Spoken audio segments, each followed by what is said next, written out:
Okay. Coach, what was it like to be part of that celebration? Well, I got my pants wet. It's cold. Did the guys surprise you when Dalton and them lifted you up? What? Did they surprise you when they lifted you up, the players? Well, nothing they do surprises me, but it was.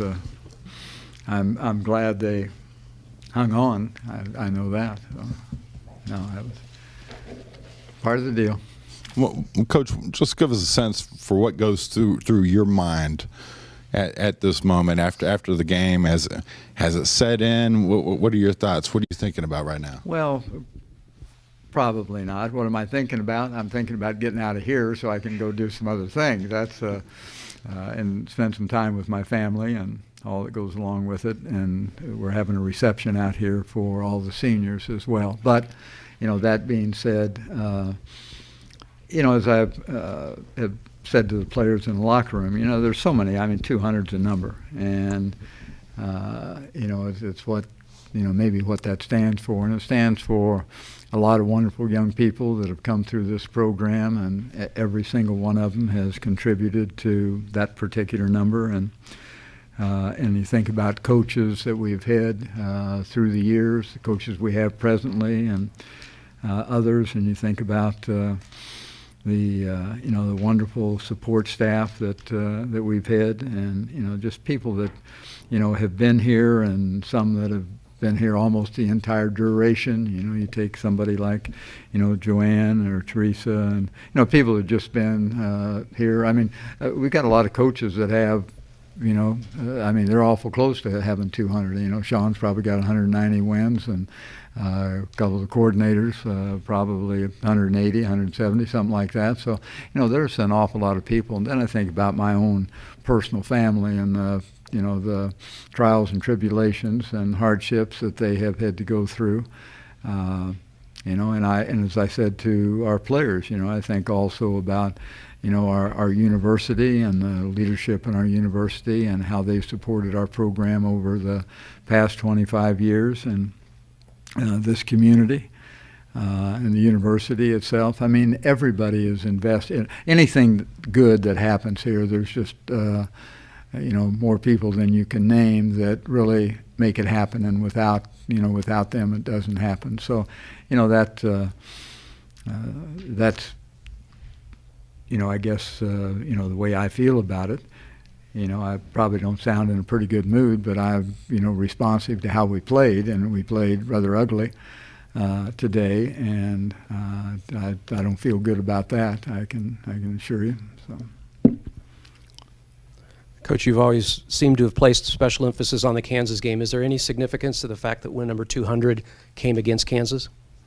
Well, not really, and I don't know that that's been the case. As I've said before, our mantra, so to speak, is whoever you're going to line up against is the most significant game you'll ever play, and this one happened to be the University of Kansas. I understand it has a somewhat special significance to young people who are from here in the state of Kansas, but I think, the vast majority, just because that's the way it's part of the process, I guess, is, the next one up is the most significant you'll ever be invested in. So, and that doesn't mean to negate the meaning of the win, and I say that probably more so for, the people of Kansas State, our people in our community, people throughout the state, throughout the world that are Kansas State people, and it really has a significant value to them as well.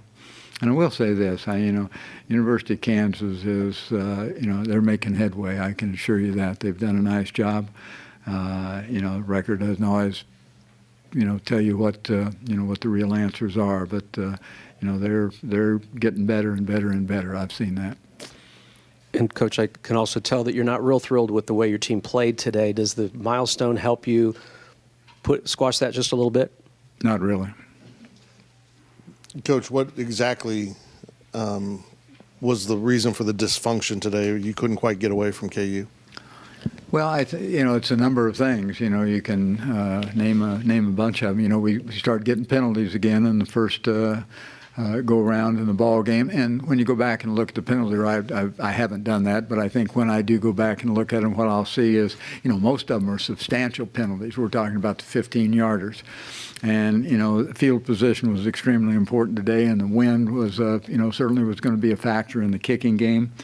But we can't do that, and obviously turnover, we can't afford to do that as well, and just some of the execution. The first go around with with our defense, and we really played well after the first drive that they took down and got the 3-point field goal, and then after that we played extremely well until we got into midway through the second half, and then we gave up a 90 some odd yard touchdown pass. That's another big play, which I probably said big plays 5,000 times this week, and probably 500,000 through the course of the year.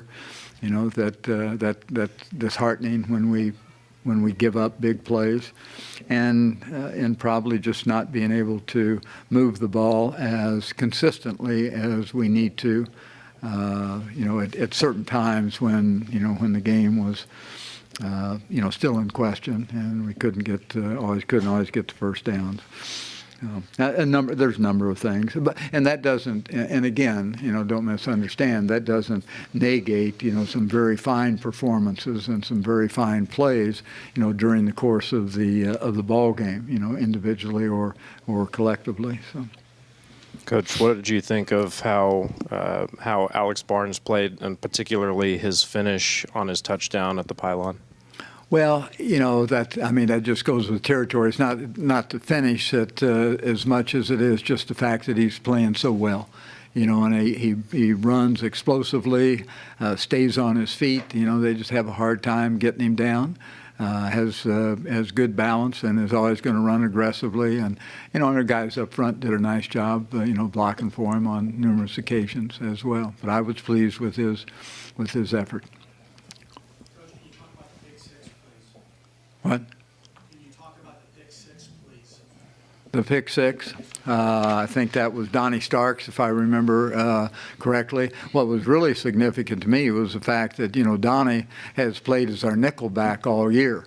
And then when Duke got hurt, we moved him out there, and so he's in a new position for him.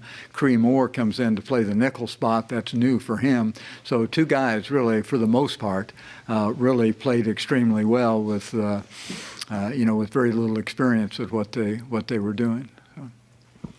Hey, Bill, is the predominance of the run game over the pass game, and I know there were some factors today with quarterbacks going out and maybe the wind, but is that concerning at all, or do you just do what you got to do?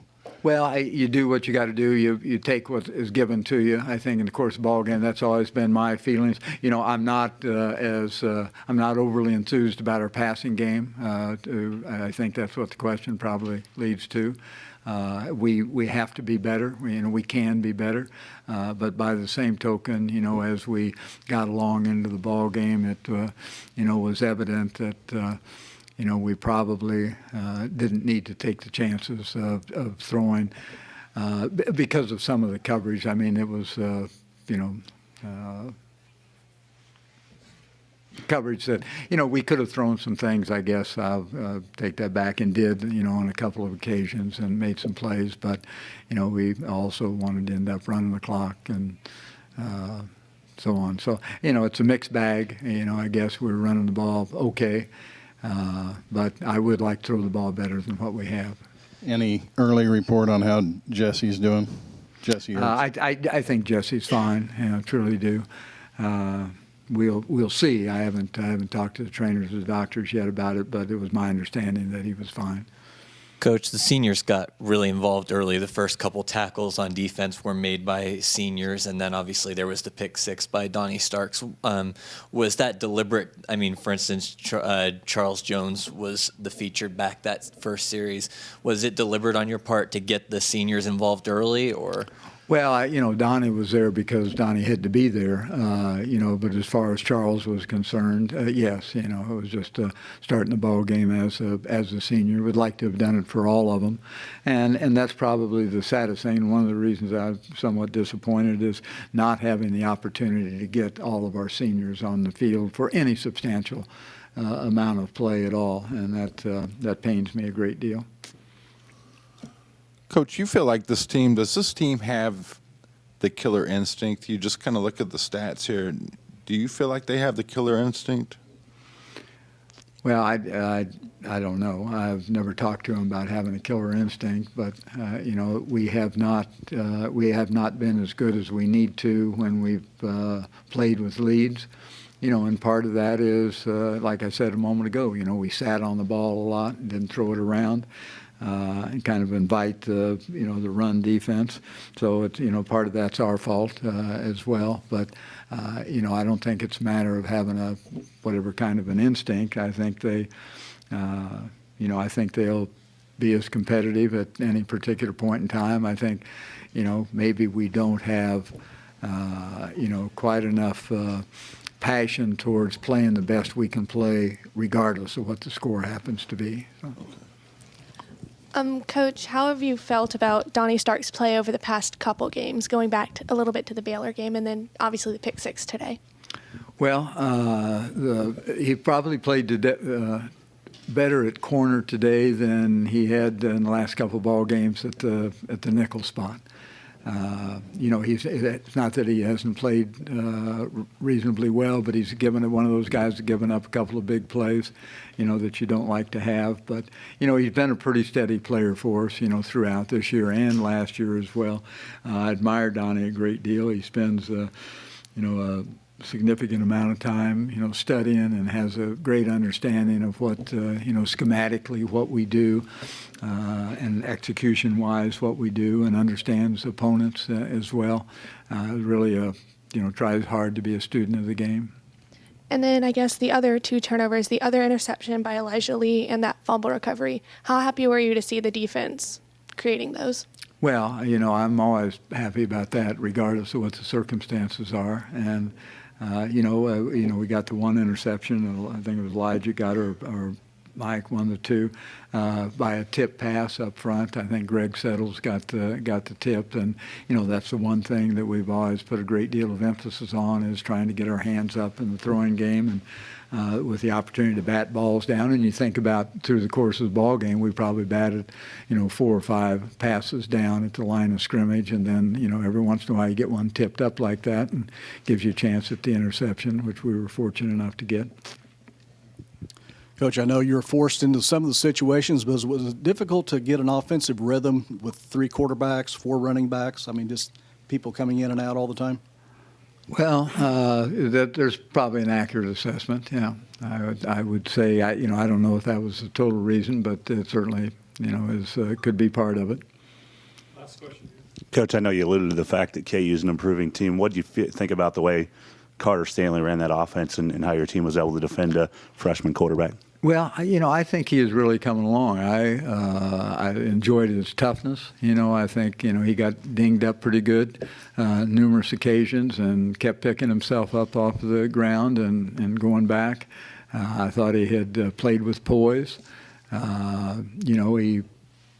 had some trouble throwing the ball, but he was under pressure a good portion of the day as well. But, and there's, probably some question, how well is he going to throw the deep ball? And then you look at the last couple of snaps of the first half, and he overthrew it, but he got it down there. So, I think he's going to be a good one.